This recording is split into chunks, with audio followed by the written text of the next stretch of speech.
It happened about 6 months ago.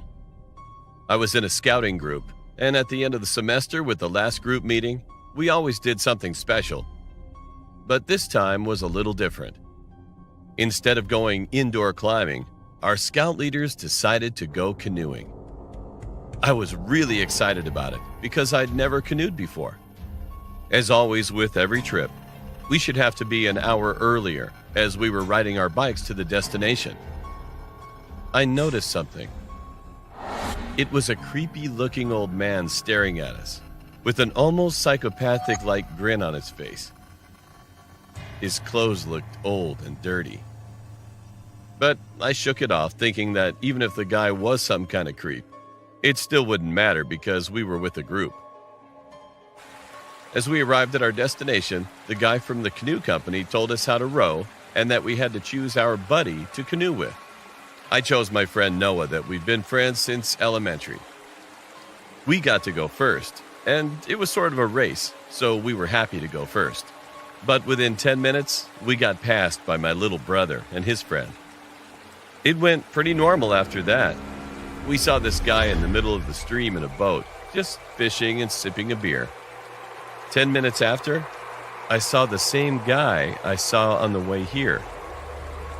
He was just standing on the ground next to the stream with that same awful grin on his face. I thought of it as being a cliche, as this always happens in the movies.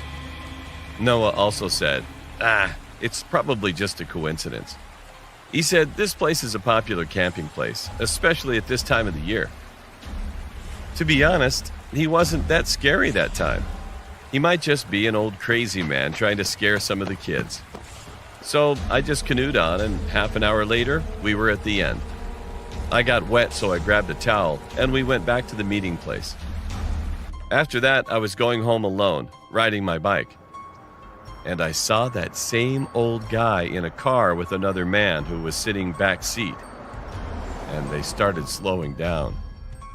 And the man asked me, "Hey kid, looks like you need a ride." The man behind the wheel said nothing, and I tried to say it as polite as possible. "Oh, no, thanks. I'm almost home anyway."